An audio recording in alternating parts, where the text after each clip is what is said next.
Can you say hard hats, folks? Hard hats, lunch pail, steel toe boots. Anything short of a championship this year is a failure. Look at this boomer right here. You've just got so much talent here. Somebody said we need to apologize for Jalen. Can I close it, John? What are we apologizing for? What did we say? What did we do?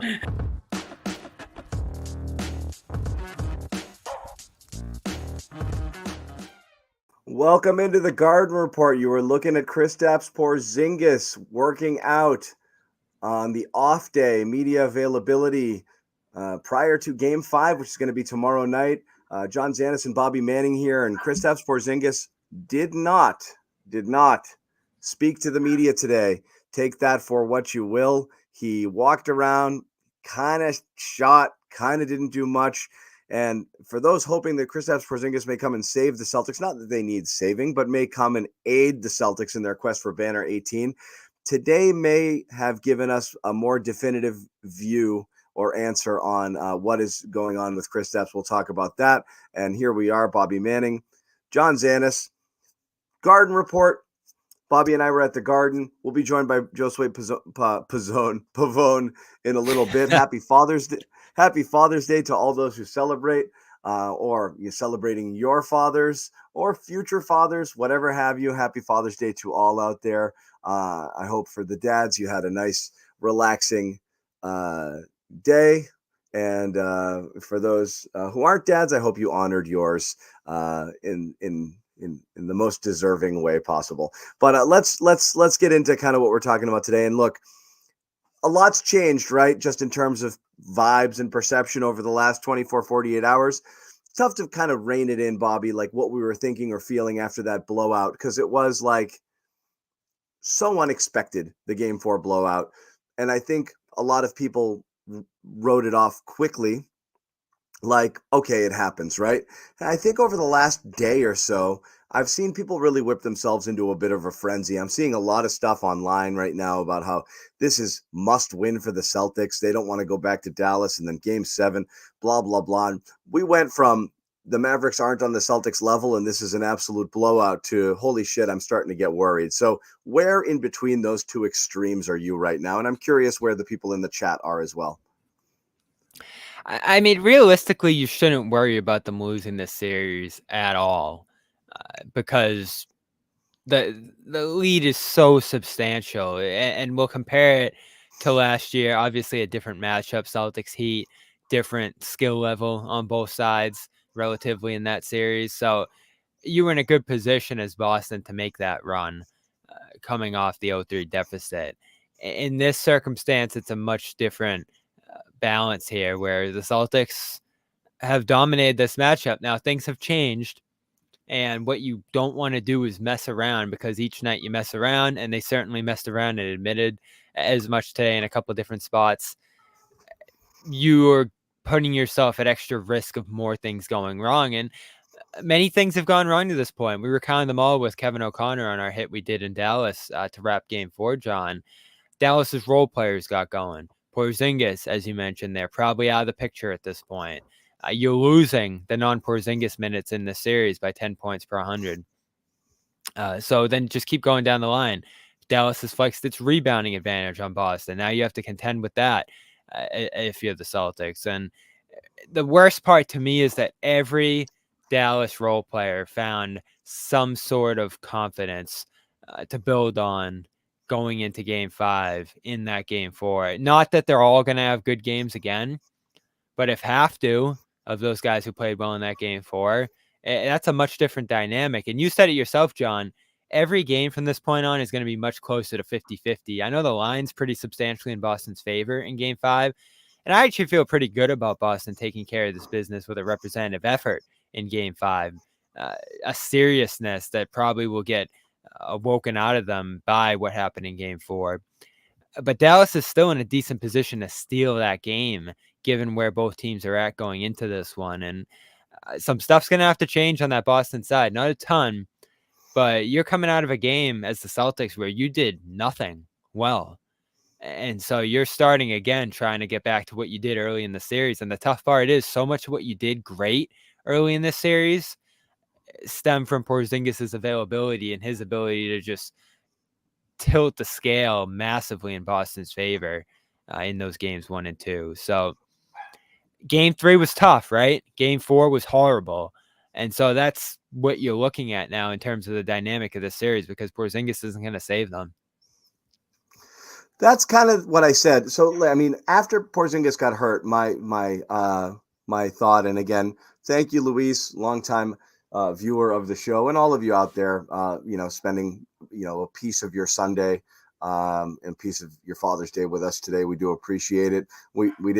Yesterday was a travel day, so we didn't get a chance to talk to you guys. So we felt it'd be worth it to come back out and just kind of, get a lay of the land and talk about what's going on here. And yes, please smash the like button. It does help us out when you do that. And subscribe and follow as well would be great if you don't already. Yeah, Bobby, that's what we said. That's what I said, and that's kind of my feel. When Porzingis went out after game 2, once they announced what the injury was, my thinking was, we're not going to see him again. Or if you see a version of him, it's going to be so limited that it might not be worth it. And it's not being pessimistic. He tore something. He can't move around. We don't know. So that was the vibe. And then up 2-0 was great because you had a big cushion. You go up 3-0, winning a game without Porzingis. You feel good that you can win the series without him, no doubt. And now it's 3-0. Mavs have to be perfect to win it outright. So by no means do I think the Mavericks are going to win 4 straight games. However, as we said, every single game they play, to me, is a 50-50 without Porzingis. It's you're closer to their level. And there's things you do and things that they do to you that are problems and bigger problems because Porzingis isn't around. The matchup problem that the Celtics presented with Porzingis, both offensively and defensively, was more than Dallas could handle. And it's why I had this as Celtics in 5 before this series began, because when Porzingis was healthy and playing, I didn't think there's any chance Dallas could stay with the Celtics. Now it's questionable that whether they can or can't. So I don't know how much stock to put in it. All I do know is, they made life hard. We're looking at from the fourth quarter on, from game 3 and all the way through game 4, the Celtics offense looking like shit. Bad. And that's the only thing that concerns me is they haven't had one of their games yet. They haven't broken 110.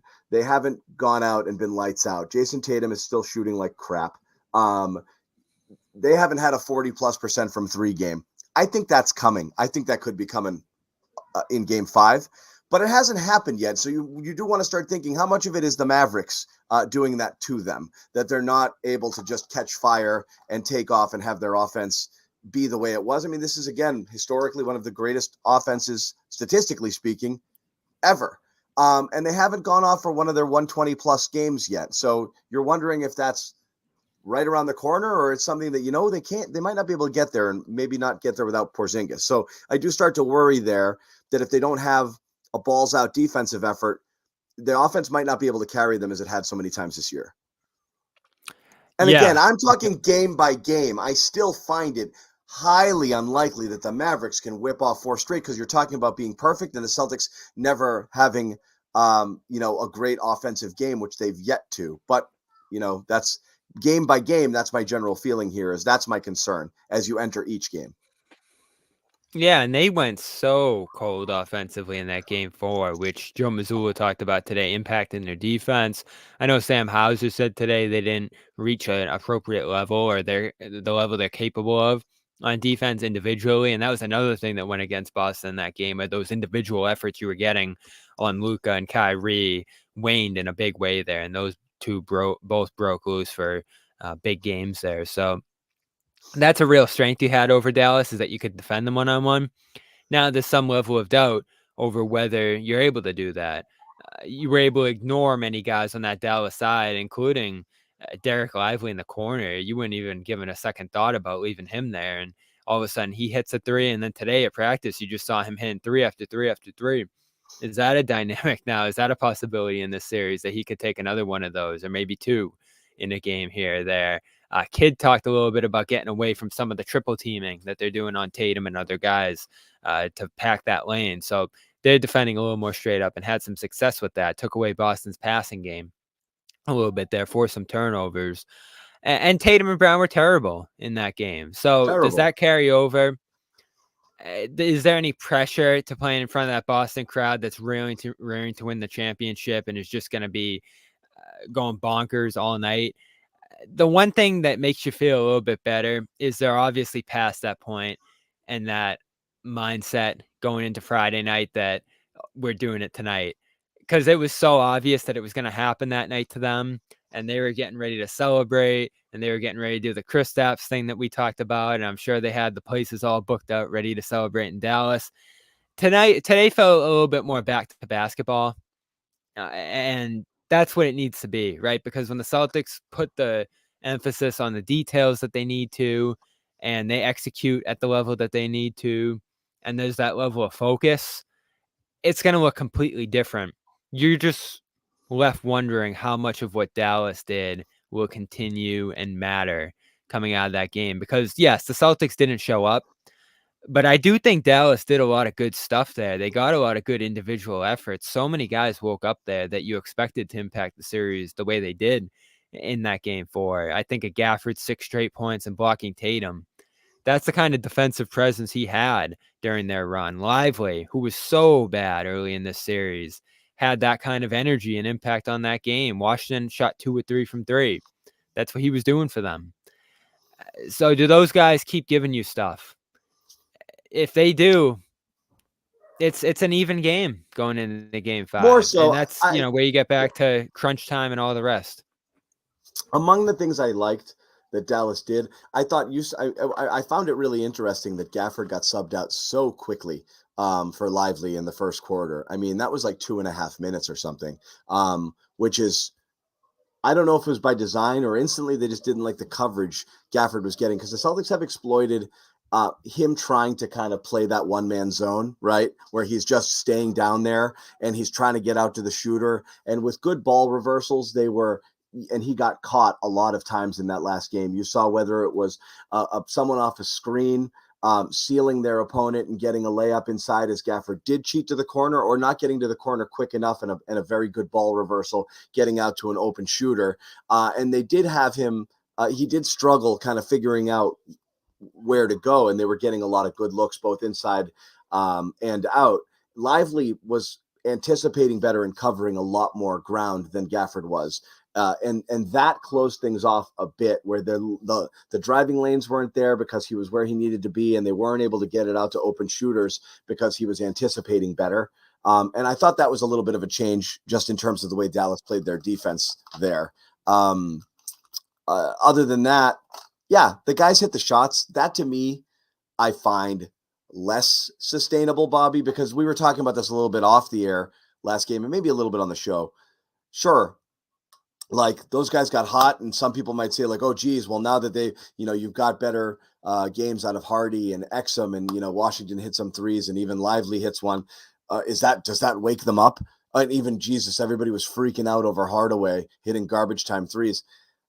I mean, that to me is fool's gold, which is there's guys who play limited roles and who are on the bench that if they did it all the time, they wouldn't play in limited roles and be on the bench. There's a reason they do, because doing it again is the hard thing. It's like I say, I always use that golf analogy. Sure, one day you went out and shot an 80, but if you average 98, chances are next time you're going to shoot 105. You're not going to shoot an 80 again.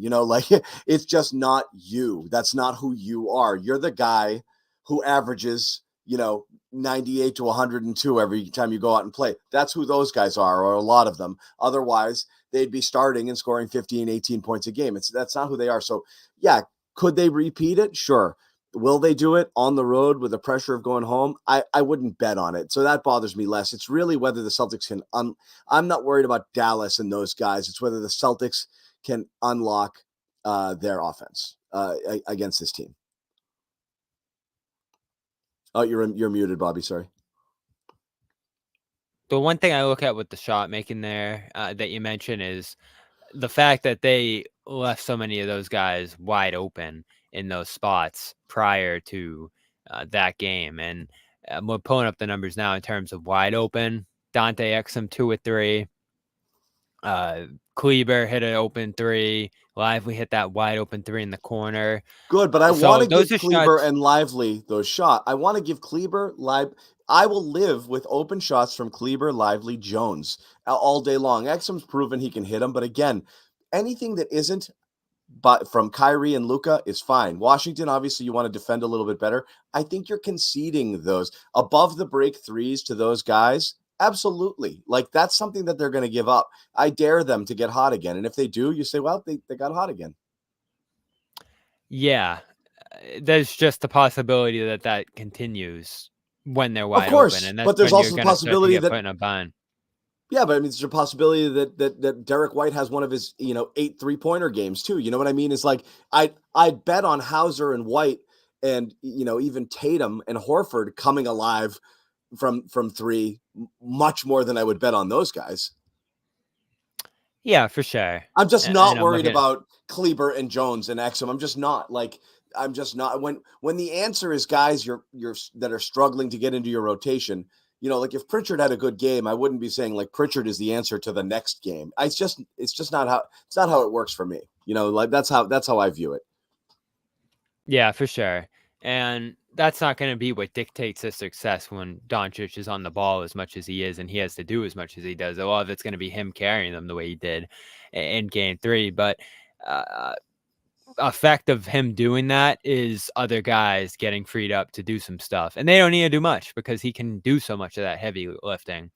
And you start to wonder how much you're going to react to that heavy lifting and the big production that he's doing right now because your game plan through 3 games that worked so successfully was guarding him straight up, living with the baskets he scores, and trying to make sure all those other guys get shut down completely. Which is why, as I look at the numbers here, there really aren't a ton of wide open shots that they're giving up to some of these other guys. Like Jones was 1 for 5 on wide opens coming into game 4. Green was 1 for 4. Kleber 0 for 2. That's not a ton of shots that you're giving up to those guys. Just because Luka's shooting so many, and in other circumstances, they're covered up. So he's not able to kick out and have the assists. Remember in game 1, John, he had 1 assist. Luka did. So that game plan was working so well. If it's cracks start to form in that, you obviously have quite a bit of leeway here with the 3-0 lead where you don't have to substantially react to a big Luka game, but do you react to 2 Luka games? At that point, you're in that Golden State territory a little bit again, where we're all sitting there watching Curry go crazy in 2022 against the drop, but everyone else is getting limited because of it. And then you switch up and actually try to address Curry and everyone else starts going crazy. So that's the only thing I look at right here coming out of game 3 and say, did you overreact to Luka and what he was doing just a little bit to where those guys actually got freed up to do some stuff? Because they don't need to do a ton. Yeah, they don't. They don't. But again, like they I were said, doing nothing, John. That was the problem previously. If you go from nothing to something, that's a pretty big win for Dallas at that point. Defensively, you mean? Offensively. Oh, the bench guys? The role guys, yeah. Yeah, again, I know it's nothing from something, but it's if you're gonna let Dallas beat you somewhere, that's where I want to see it happen. Again, that's you're living with that if you want to do that. You're trying not to Joe's game plan doesn't change, right? Limit lobs and corner threes. And we will let those guys shoot. If you lose that game because that collection of players you mentioned there beat you with a bunch of above the break threes, you lost that game. That's out. Go ahead and do it. I dare you to do it in 5 and then in 6 and then in 7. There's no freaking way. There's no way. Yeah. If you look at it as I'm not changing my game plan because it happened once, I'm gonna dare you to beat me with this 4 times. That's the right approach. That's the right approach in my opinion. So I'm not changing anything in terms of how you defend. You just have to defend better. There was miscommunication all over the place and early, and you don't want to leave wide open shooters, but they didn't do a good job. They didn't do a great job on the ball. Irving was getting where he wanted to go inside the paint there as well. So yeah, that's how I view it there. This was a theme that we talked about. I'm curious from everybody you spoke to today and I asked Tillman about it, and I know a couple of people spoke on it, was this notion of did the Celtics I asked Tillman specifically, were you more worried about winning a championship rather than winning game 4? If that makes sense. Like, were you just thinking we're going to win the title and like all that comes with that versus the task at hand, which was what you needed to do to win that specific game? Because some people, yourself included, particularly with the whole Kristaps victory cigar, suit up but not really play thing, you were obviously like, were these guys thinking about the champagne celebration more than they were thinking about the job of beating the Mavericks in game 4? What do you get the sense that some people thought that? That question was asked a couple of times in a couple of different things that I was in here. So I'm not sure if the players gave that up to you. Yeah, I definitely think that's obvious. And whether it was thinking about the celebration or thinking they had it in the bag, or the more prevalent thing I heard, which is they had a pressure on themselves to win that game, or put a pressure on themselves to win that game to get it done that night. You heard them take the opposite approach today. And I know someone already pointed out in the chat is that you heard the notion that you don't have to win game 5. Like, this isn't game 7 here. You can play freely. You cannot put that pressure on yourself.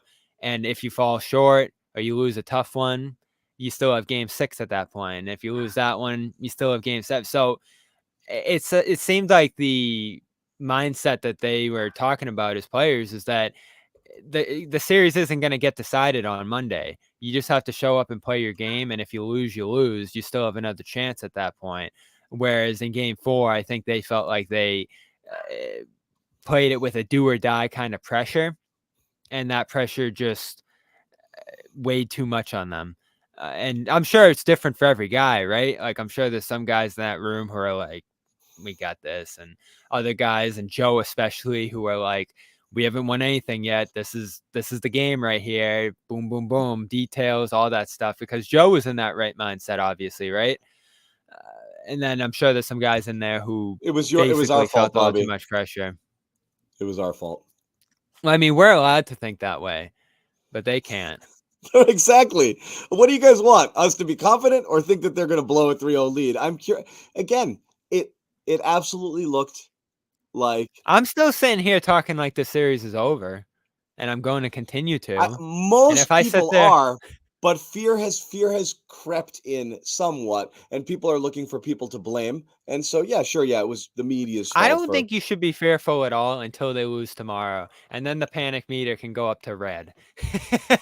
Going back, but that's to the whole Dallas. point. Is you're jumping in your mind. People are jumping ahead currently to what if they lose tomorrow panic rather than waiting to see if they lose tomorrow. You're either going to be thrilled because they won the title, or you're going to be freaking the F out because it's like, oh my God, oh my God, oh my God, this is going 7.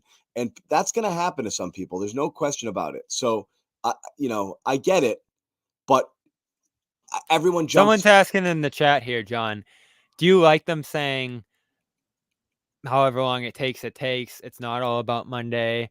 Or would you rather them be like, Monday's a game 7 for us in our mind? There's no way we can leave Boston. I don't think it matters. I don't think it matters. We're going to get Josue Pavone on in a little bit as well. But I don't think it matters. And I'm going to get Josue's take on this also as soon as we bring him on. First off, I do want to let people know. Whatever works? I'll give you my take on that in a second. We'll get Josue's take as well. I do want to let people know here, you got another chance to get in on the action here with Prize Picks. If you want to get involved with the NBA Finals, #1 fantasy sports app, more than 5 million members. Fun, exciting. Get in on the action. Watch your favorite sports. All you got to do is pick more or less on 2 to 6 player stat projections, and that's it. You're good to go. You're locked in. You can turn $10 into $1,000 in a single game. That's all you have to do. And it's not just the finals. After that's done, you can get into the WNBA. Some spice today between Caitlin Clark and Angel Reese. That got a little bit interesting with a little side swipe, a little Mikhail Rambis action. Not quite. It got a little physical, but hey, it's the WNBA. They play hard. A lot of different things you can get involved with. Group play. You get injury insurance, so you don't have to worry if a player gets hurt in the first half. You're covered. All you got to do is download that app. Use the code CLNS. First deposit match up to $100. Once again, download the app. first deposit match up to 100. Pick more, pick less. It's that easy. And we told you guys this was going to happen, and it happened. Seats have gone bananas, but you got to, if you want to get in on that game and a potential clinch, check out Game Time. It's got the best deals out there right now. And again, I'm seeing it kind of all over the place now. It got up pretty high. There's certain times where you see the tickets dip. And again, it's an authorized ticketing marketplace here is what Game Time is, and a chance for you to get in, and probably the easiest and the best way to see the finals. But yeah, it's going to cost you a pretty penny. So you're going to want to take care of this. You want to take advantage of this deal. You download the app, use the code CLNS, $20 off your first purchase. Once again, terms to apply. Download that app. Use the code CLNS, $20 off your first purchase. Terrific place to go get your finals tickets. Great app. Very easy. Immediately you see panoramic views of the seats that you might be selected. Prices actually go down the closer you get to Game Time, so you can kind of roll the dice there and see what you get, see if you get lucky. Pull the Toscano, head down to a bar, vibe a little bit with the city, and check it out. The Toscano, and see whether or not you might be able to get into the game and potentially through the Celtics clinch the NBA Finals banner 18 tomorrow. Game Time is the place. Once again, use that code CLNS after you download the app. $20 off your first purchase. Terms to apply. Bringing in Josue Pavone, and we'll get his take on what Bobby had said before, whether or not the Celtics saying things today, Josue, like, as long as it takes, this and that, winning the series versus no, we need to win it here.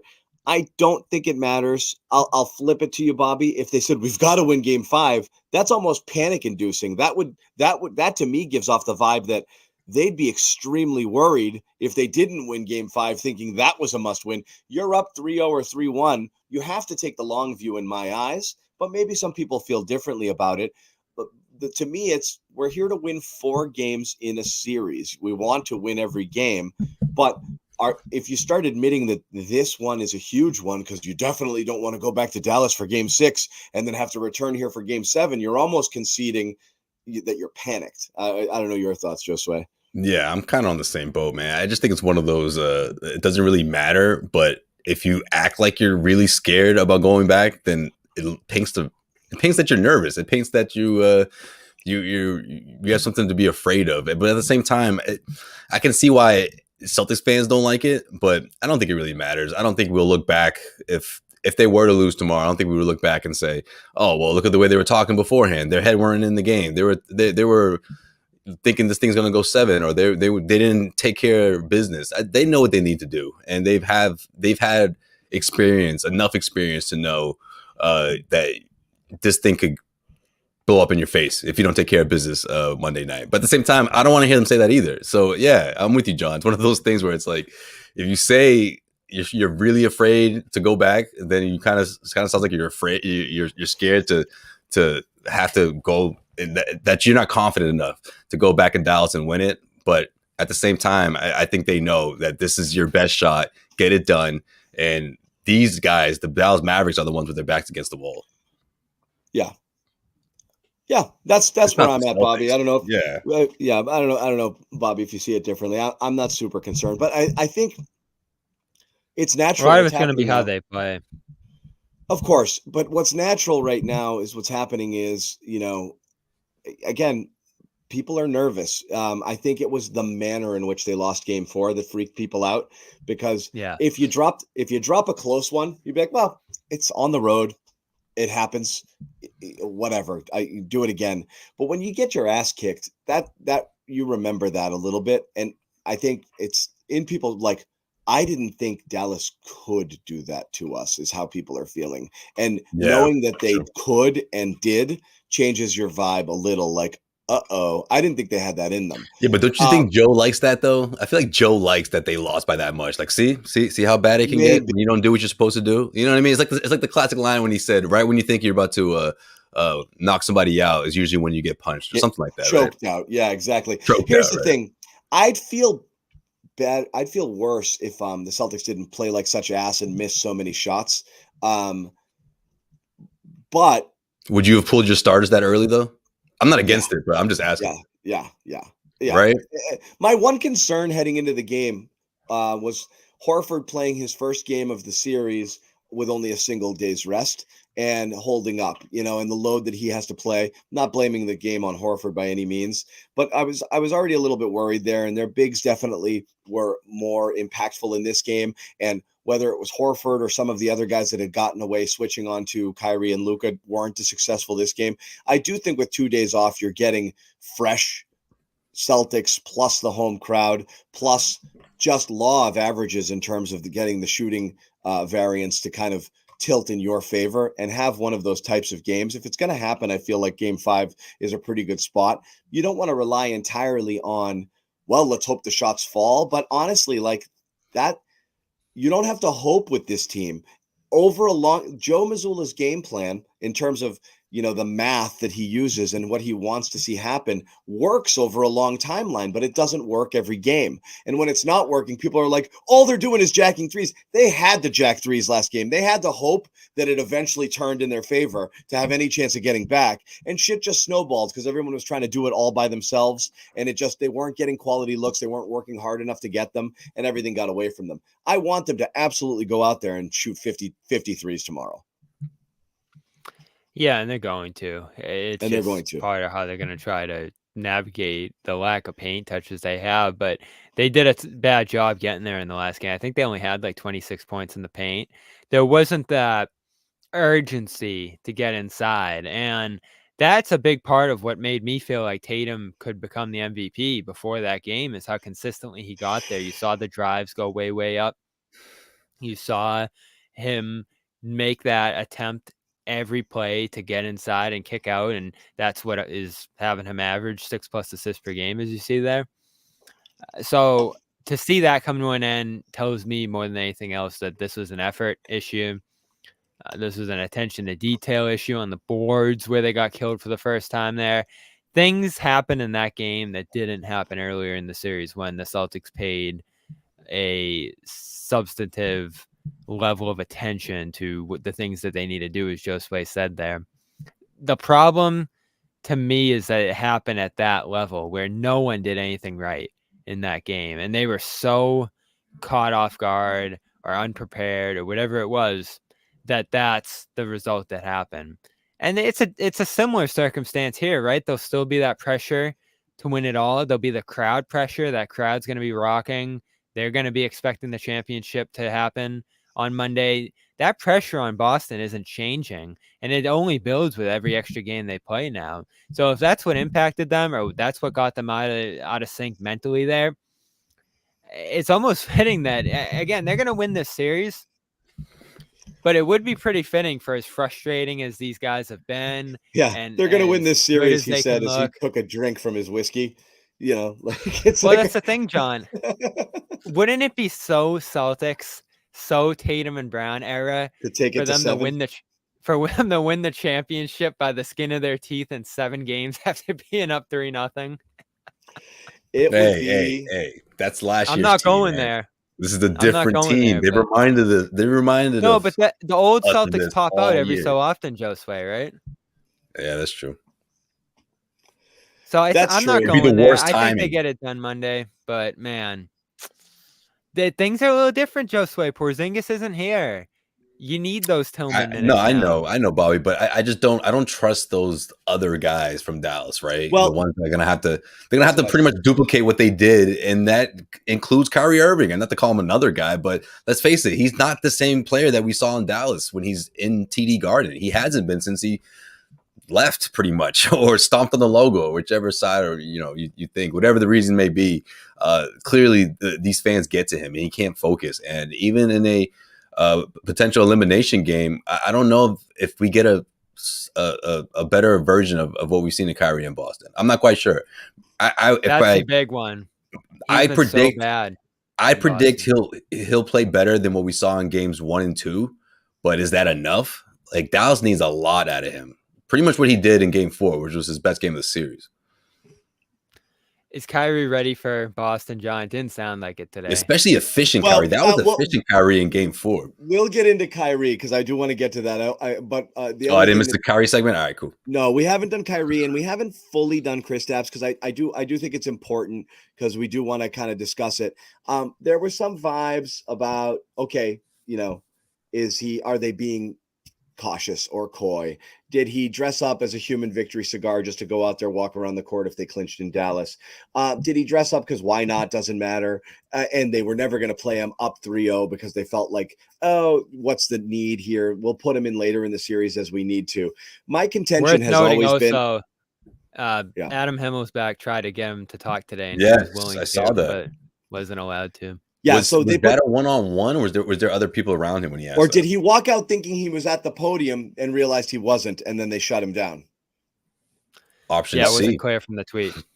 It wasn't clear, but otherwise, why is he out there? Yeah, so he went out there, and as I said, we saw the video of him. I mean, when we talk about, look, there's nothing going on at these things of any note. It doesn't matter.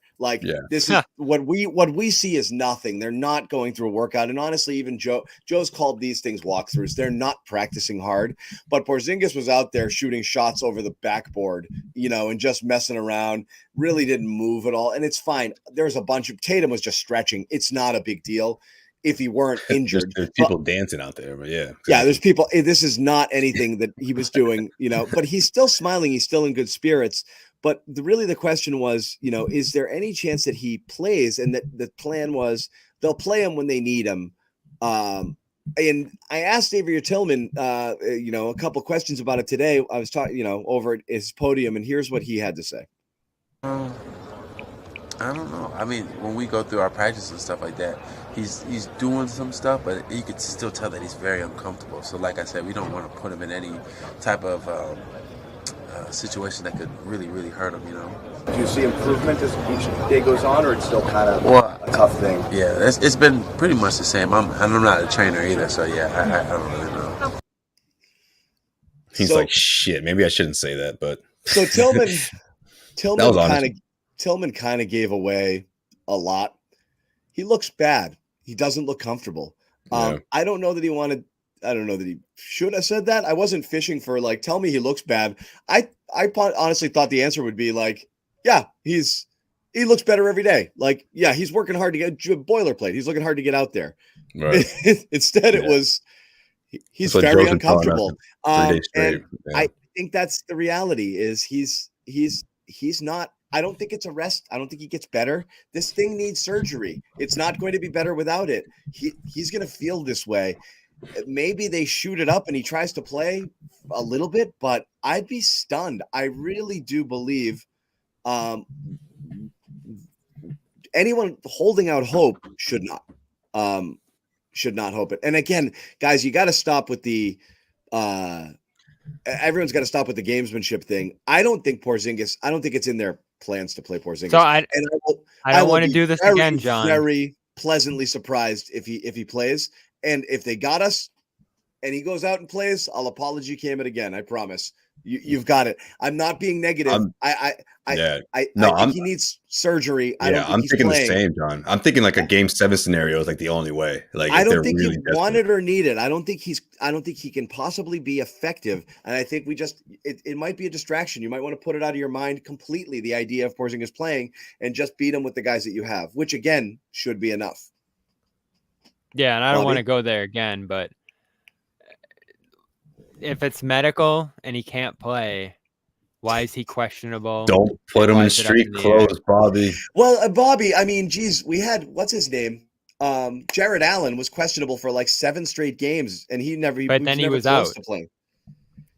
He was out before each game. Last game, again, I think whether or not you agree with the tactics, we agree why they did it was probably because. So they're going to do it again? Again, I don't know that unless you think it's a massive distraction to the team to do it. It feels like every player understands Porzingis is not playing, and all they're doing is, dress up and sit on the bench so you can be part of this thing. That's it. I don't think it's a controversy with the team, but I do think fans have to wrap their minds around. I think fans have to probably wrap their mind around Porzingis is probably not playing. Right. And then so anyone holding out hope for it, that he's going to be a savior here, I do think it doesn't matter what we think. Well, the reality is that the Celtics are probably going to have to win without him. That's it. Yeah, and so Tillman, a lot of it does fall on him. He's actually important now, and as part of a bigger group of guys who are going to switch on the Luka and guard him on every pick and roll over the 10 minutes where you don't have Horford out there. So, and of course, Horford has to log the bigger minutes now at that point and hold up too. So it's tougher without Porzingis, Josue. It certainly is, and the numbers show it. They're -10 per 100 when he's not out there, and I think they're like +27 per 100 when he is. They were dominating. They were up 3-0 in this series, in large part because of Porzingis' contributions in those first 2 games. He just made it uncompetitive with how good he was. Yeah, no question. And I think if you're the Dallas Mavericks, you know that too. I think you're beyond trying to game plan for a hypothetical situation where Kristaps was thrown back in. And for some of these guys, I think it doesn't really matter in a sense of like they don't want to even think back to when it was like when Kristaps was out there.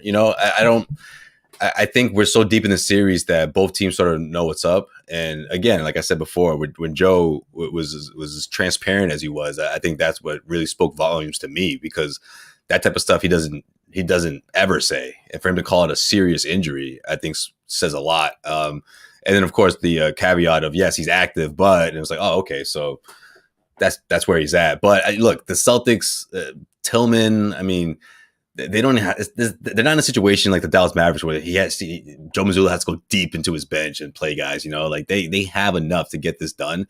Like you said earlier, Bobby, a sense of guys getting more 3-point shots. I think that's definitely in the cards for tomorrow night. Just in the sense of how the Celtics respond historically after losses. Like that's just usually like that's what you don't have to worry about, right? And I'm not saying they're going to go out there and have to take 53s to win it, but they're going to be encouraged to take as many threes as they can, or at least set themselves up for not passing up those great shots. And I like the chances of those going in, to be honest with you.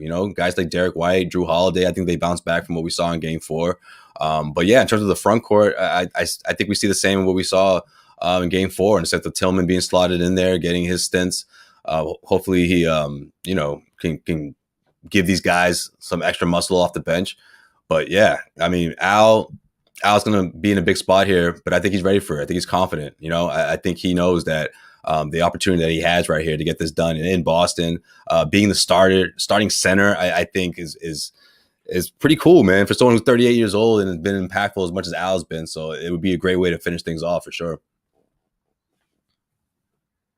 And we'll see. Be ready, Luke. Stay ready, Luke. Sorry, Luke's officially stay ready if Xavier doesn't hold up, because you can't go small here. And the rebounding disparity, the rebounding ability of Dallas is going to prevent you from doing that in this That's series. The thing. People are saying things in the chat like Tatum at the 5. Not against this team, guys. It worked fine. We were begging for it against Indiana, where it would have worked, because Miles Turner's not a classic 5 either. He likes to play out, away from the basket. Really no interior presence. You're not worried about getting killed on the glass here. These guys will murder you if you go and they small did. like that. 65 to 29 and or whatever they did, it was. even when you weren't. And again, you were small when Tillman's coming in and Horford is out. That's a small team, and they got murdered. And there's nothing that's a better equalizer for playing good defense, shutting a team down, and giving them freebies on the offensive glass, extending possessions. That's a killer, because you try your ass off for 20 seconds of the shot clock, shutting things down, and then just boom, you're just giving that up. So it's going to be a team effort on the glass. They got to hit it, and they can't let up there, because that's a clear disadvantage for them with that. So again, the Porzingis thing, I hate that that's it, but I think that's it for him personally here. So they got to do it with what they've got. Beyond that, we're on the Kyrie Irving adventure train once again. What does this have to do with the series? Nothing. Train's never late. It's always coming back. It's never late. What does it have to do with basketball? Nothing. Does anybody actually care? No. But he makes it impossible to not talk about, because on and off he goes. And here's Kyrie Irving talking about again. So here's where it does matter. I'll tell you where it matters after you listen to the bizarreness that was Kyrie Irving today.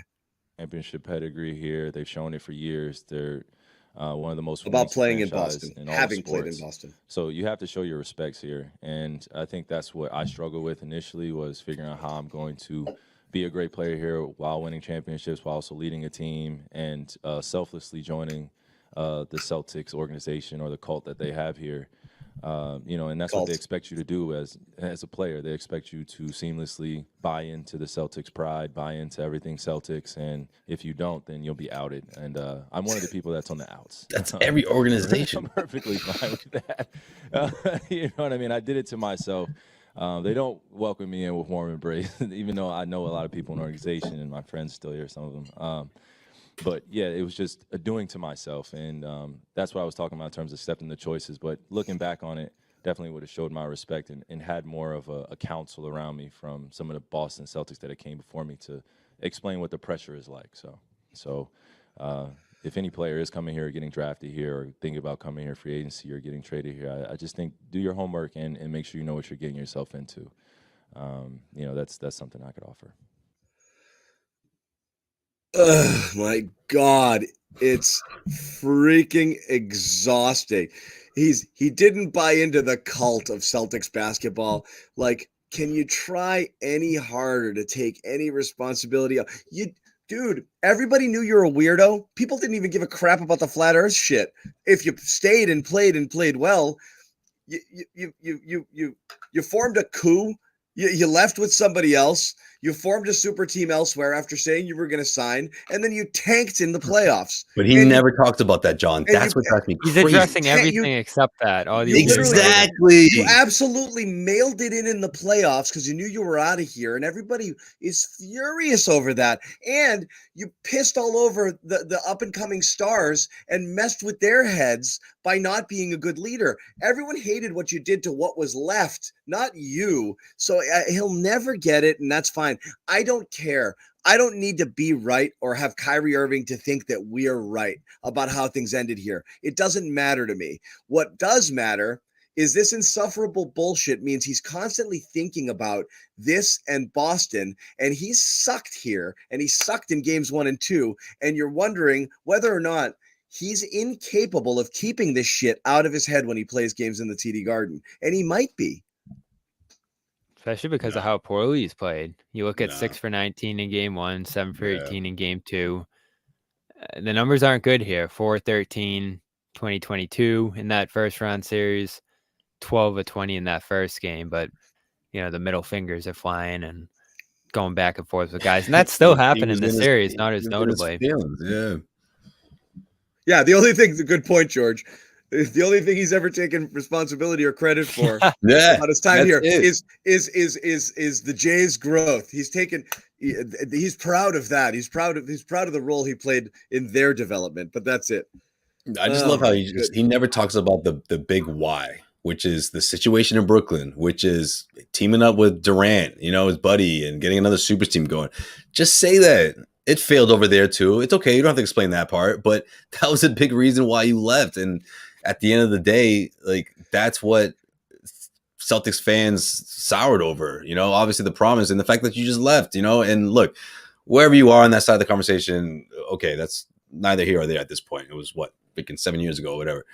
But the point is, any player, any all-star, anyone who is positioned to be a leader of a team, you're supposed to embrace the culture. You're supposed to be, you whether you want to do your history or not is on you, but you're not supposed. The organization is not supposed to adapt to you. It's always the other way around. And look, I credit Kyrie for talking about maturing and saying how he's a different person now. Okay, if that's part of it, then okay, we get that. Anyone can understand something like that, right? But go out and say it. Don't make it sound as if you went into this thing not knowing what it was. I mean, I'm sure your dad must have told you a thing or two about the championships and the culture and the way things are expected, one to hold themselves accountable, all that You stuff. could have talked to Max. You could have talked to Max. I was about to say, you could have talked to Paul. You could have talked to KG. But he doesn't mean it. So I don't even know why we need to parse those, over those words. There's no hidden meaning in it. It's just a child trying to absolve himself of any responsibility or or of his own behavior. So none of it really matters to me. But the thing you said, Josue, I think is right on. It's like, it's expected of everywhere, right? Like, it doesn't matter where you go. It's like, hey, when you come here, we want you to play Washington Wizards basketball. Like you love that. And I say, you were doing with LeBron. We want all that. I say that all the time. Like, we're playing Sacramento Kings basketball. Like, you haven't won anything freaking ever. Like, but everyone thinks they do things a certain way. The culture, all of that shit matters to people. So they say it throughout. But when you do go to the Knicks, the Lakers, the Celtics, the Spurs, maybe freaking understand that there's an expectation there beyond other places because of all of those things. So duh. Well, I mean, of course you're going to lean on your past. You're going to do it as best you can. So that's understandable. But again, do you think it's so in his head that there's a likelihood he comes out and struggles again because he sucks here? I think so for sure. Absolutely. And the last thing I was going to say also, like, just if you're not going to say it, I'm just going to say it for him. You weren't, and you still aren't ready to be a number one on a championship team. Like, that's what you learned here in Boston. Like, that's really what it boils down to. And maybe one day you say it in a book or something, but until that happens, I'm always going to be thinking that as well. So. No, fire. I mean, that's a great take because Bobby's jumping on a radio interview. He had the bolt. We're going to hang out here for a few more minutes and we're going to wrap it as well. But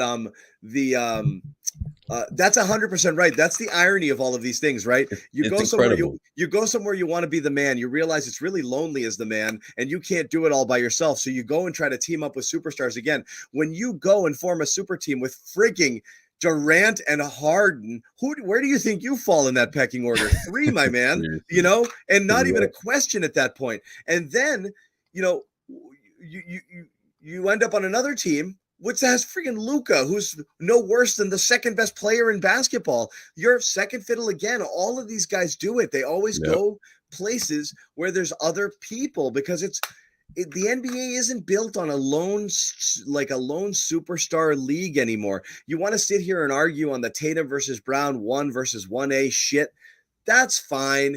But reality is like you need a couple of all-stars and really good up and coming players, like a Maxey, coming up, or one of those types of guys, a Halliburton and this and that, or a veteran team where you've got guys who know what the hell they're supposed to do with White and Holiday, obviously Porzingis. This is bordering on a super team with the amount of talent that the Celtics have here. You're not winning on your own anywhere. So this, you're never going to be that guy. But again, I do wonder what's going on with Kyrie and how he feels ending into this game. It's another wild card.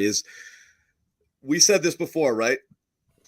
The Mavericks can win with if Kyrie and Luka both have big games. They cannot if they don't. The Celtics can also still win if Kyrie and Luka have big games, and they've done it this series. But they did it in game 3. They can beat them when just those guys go off, which is again what I'm counting on for the rest of the way. Because as you mentioned right when you came on, it's one of the first things I hit on. I dare the role players on the Mavericks to repeat this, not just in game 5, but in 5 and 6 and 7. So you can. Kyrie goes soft in one of these Garden games, lights out. That's it. They don't have enough. They don't have enough firepower. Lights out. So again, the reason I point to this is without almost any prompting, this guy comes in here, should have been riding as high as he could possibly be riding all series, and starts with this dumb shit again. It's in his head. It has to be in his head. And if this is his way to try to motivate himself, Kyrie, it hasn't been working, man. Like, he's been doing this for years.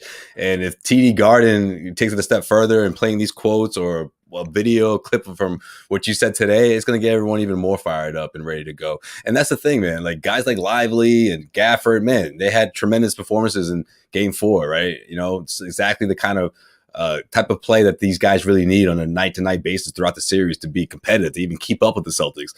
But can those guys do that in Boston? Especially if Kyrie gets off to a slow start?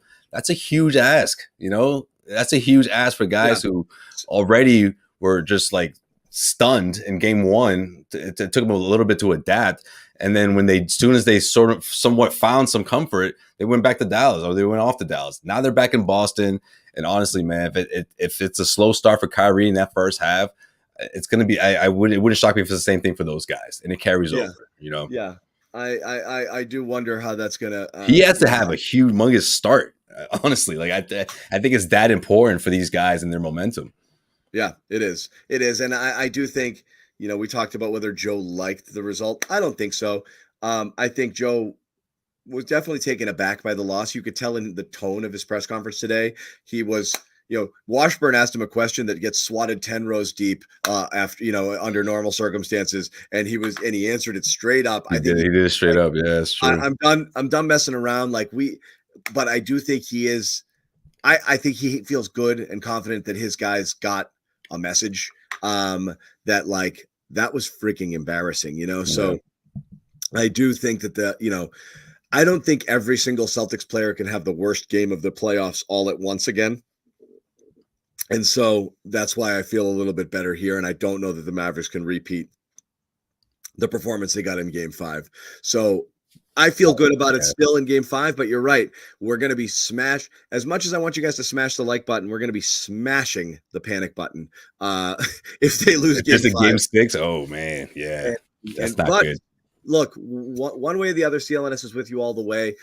Keep it here for great coverage all the way through. As you know, we have you covered, whether it's in the comfort of our home or in arena or on the road. We're going to be there. We'll all be out in Dallas once again. If it goes to a game 6, we'll all be at the Garden tomorrow covering the game. So make sure you join us throughout the day for continuous Celtics coverage. Check out CLNSmedia.com for all of our written work as well. Subscribe to our YouTube channels and just hang out with us. And then we want you guys to bring the energy tomorrow. If it's a post-game show, we're going all friggin' night long. Okay. Pretty much. So we're going to hang out with you guys as long as we can and enjoy it with you, all the way through. So we always appreciate you guys joining us, and we can't wait to see you all en masse tomorrow, hopefully celebrating a win and banner 18. That's right. Nothing changes. It was one more. Whoa. And it remains one more. And yes, perhaps this ends Monday, which will be great for the Celtics and great for the fans. Sad for us because we will miss you guys. But yes, let's get it done Monday. Thank you guys again for hanging out with us. Josue Pavone, Bobby Manning took off. Tomorrow we'll have the whole cast as well, along with Jimmy Toscano and Sherrod Blakely. So make sure you hang out with us right here on the stream as we bring you Celtics post-game coverage. We'll be doing some pre-game stuff as well. Thank you all, and we will see you tomorrow. Oh, wait. I got to hit my little outro. We'll see you tomorrow. Take care, guys. Wait, Amit's got an outro for us, I think. No, he doesn't. He said he was going to work on an outro. He had a phenomenal game. Forfeit's out. I think it's an option.